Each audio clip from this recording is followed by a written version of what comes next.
We are anonymous. No faces, no flags, no permission slips. And tonight I'm going to speak the way Anonymous has always spoken. Plain, direct, and allergic to propaganda. No velvet gloves. No both sides. Just the ugly facts, the ugly spin, and the uglier truth underneath it all. Because the phrase you're about to hear isn't clickbait.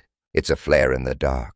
Trump makes shock admission about Minnesota. This is happening while pressure is growing against Donald Trump from the American people, because federal immigration forces, ICE and Border Patrol, have been storming into places like Minnesota and other parts of the country in a show of force that a lot of Americans are describing with words they never expected to say about their own government. And as the heat rises, Trump stepped in front of microphones leaving the White House and did something that exposes exactly what he is, a man who will flip any principle the second it becomes inconvenient. He said essentially you can't have guns. People can have guns, but you can't just walk into places or be in public and have a gun or concealed carry. That's the shock admission, coming from Trump, the same Trump brand that has spent years bathing in Second Amendment slogans. Now suddenly, when the story is politically dangerous, he's out here acting like he's discovered gun restrictions 5 minutes ago. PBS NewsHour captured the moment and the backlash, because even gun rights advocates heard it and immediately recognized the stench of opportunism. And that's the thing about Trump. He doesn't lead with beliefs. He leads with survival. When survival demands a tough-on-guns posture for 5 seconds, he'll do it. When survival demands guns for everyone tomorrow, he'll do that too. It's not policy. It's panic. Then Trump pivoted like he always does, into praising his people. He said he thinks Kristi Noem, in the original clip, it's said like Kristi Noem. But we're talking about Homeland Security Secretary Kristi Noem is doing an amazing or very good job, while Democrats have formally called for her to be impeached. And that call isn't floating in rumor fog. Major outlets have reported on House Democrats pushing impeachment threats and articles tied to the conduct of DHS under Noem amid the Minnesota violence and enforcement surge. Listen to the absurdity. While a state is reeling, while families are shattered, while the country is watching a federal operation turn into a trauma factory, Trump stands there and says, I think she's doing a very good job. The border is totally secure. That line, the border is totally secure, isn't comfort. It's a political slogan. It's him trying to tape a smiley face over a disaster. And then, in a truly ghoulish moment, after saying horrific things, after the regime defamed Alex Pretty and his family, Trump says, I love Alex Pretty's family. I love everybody. I love them all. What are you talking about? You don't get to smear someone as a menace and then wrap yourself in fake compassion.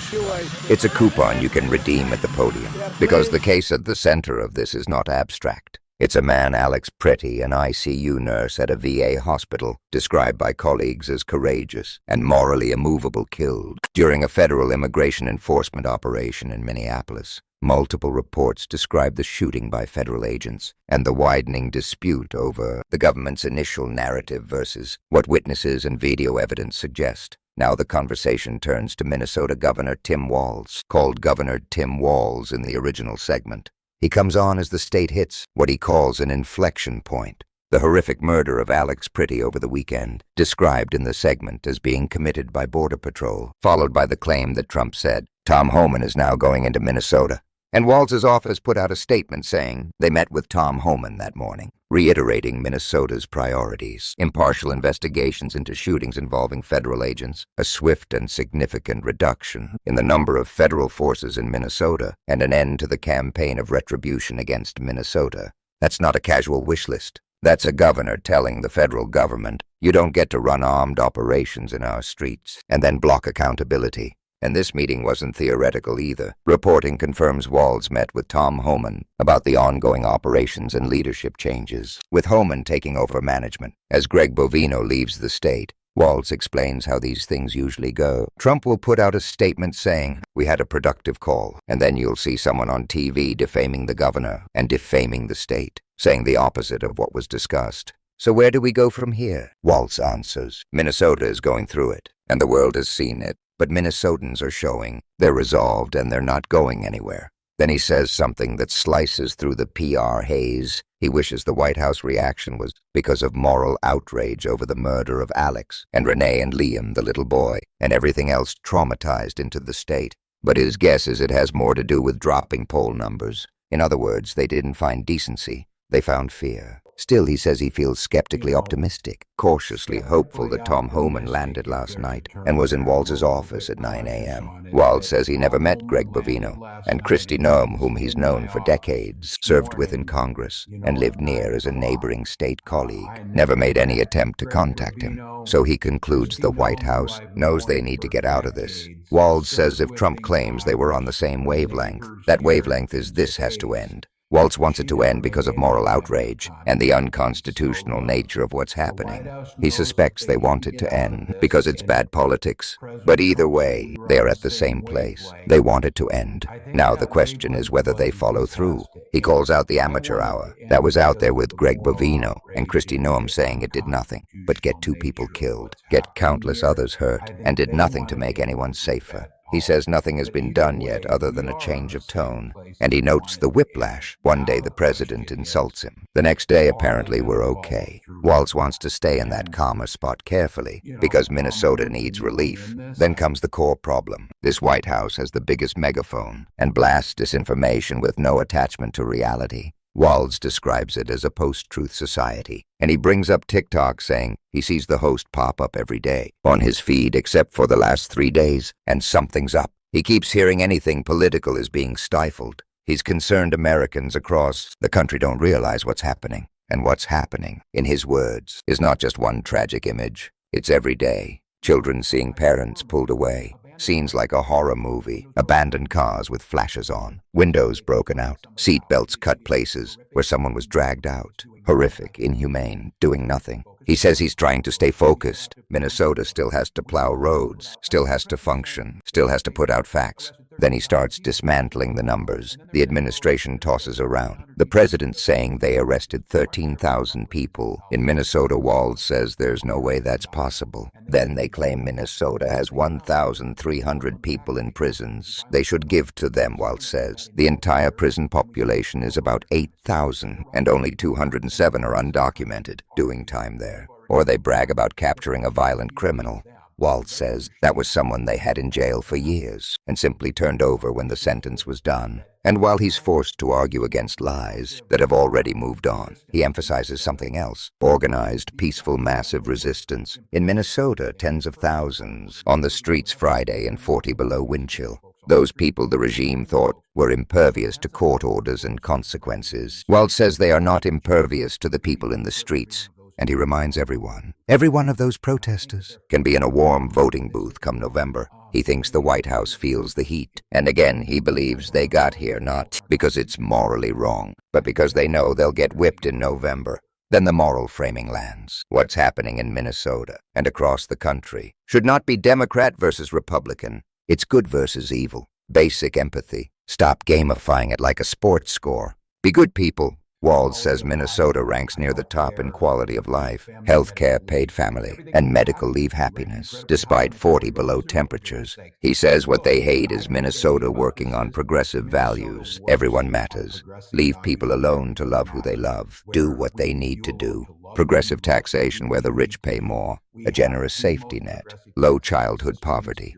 High education. High insured rates. High longevity. I don't want to be Arkansas, he says. I want to be Minnesota. Then the question, Greg Pavino's out mixed reporting. Shut down emails, demoted, maybe still has a role. Walz says he thinks Bovino is gone and describes how it works. Nobody gets publicly fired. They get shut off.